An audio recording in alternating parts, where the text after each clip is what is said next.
नमस्कार, मैं हूं आपके साथ रोहित। आप देख रहे हैं एनएफ न्यूज।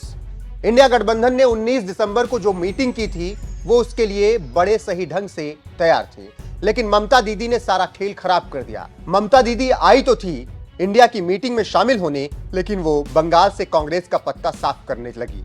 ममता बनर्जी ने एक प्लानिंग के तहत मल्लिकार्जुन खड़गे का नाम प्रस्तावित कर दिया। इस बात से आप समझ सकते हैं कि ममता दीदी अब गांधी परिवार से कितना चिढ़ने लगी हैं, और ये चिढ़न है बंगाल से कांग्रेस का अस्तित्व खत्म करने के लिए। वो भी आपको बताएंगे, लेकिन पहले आप सुनिए नीतीश के साथ क्या खेला हुआ।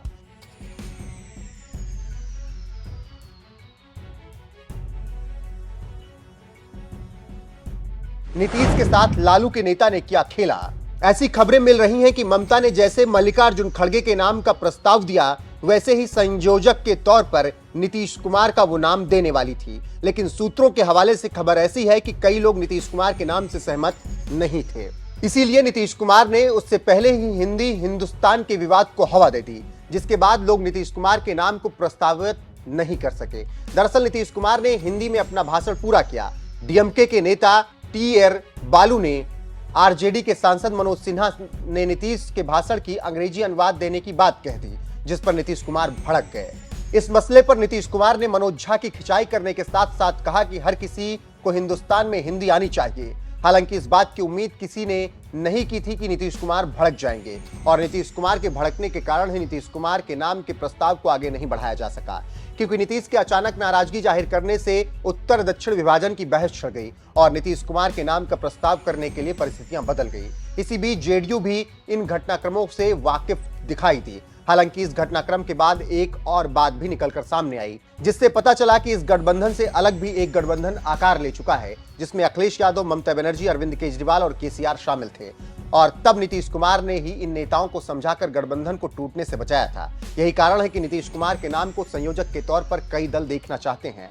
हालांकि कांग्रेस नहीं चाहती कि नीतीश संयोजक बने। कांग्रेस ने कहा गठबंधन को संयोजक की जरूरत नहीं।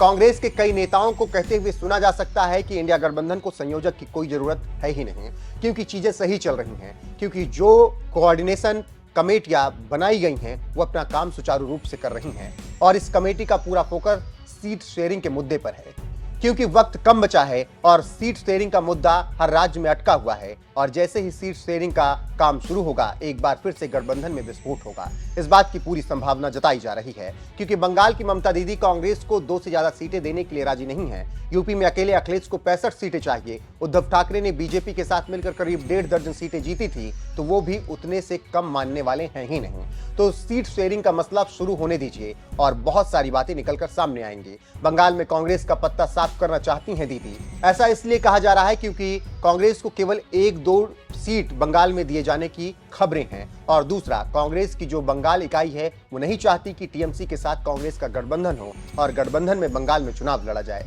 इस मुद्दे को लेकर बंगाल कांग्रेस इकाई के कुछ नेता 20 तारीख को दिल्ली पहुंचे थे। मल्लिकार्जुन खड़गे से मुलाकात भी की थी। मुलाकात में राहुल गांधी भी मौजूद थे और कहा कि अगर बंगाल में कांग्रेस के साथ मिलकर चुनाव लड़ा गया तो फिर कांग्रेस में टूट होगी, और जो नेता टूटेंगे वो टीएमसी में तो जाएंगे नहीं, उम्मीद है वो बीजेपी की तरफ रुक कर जाएंगे और सीधे तौर पर बीजेपी को इससे फायदा पहुंचेगा। वैसे कांग्रेस के नेता बंगाल में वाम दलों का साथ ले रहे हैं, लेकिन अभी कुछ दिनों पहले हुए बाई इलेक्शन में कांग्रेस के एक विधायक को जीत मिली, तो कांग्रेस टीएमसी की जगह वाम दलों से साथ ज्यादा बेहतर समझती है।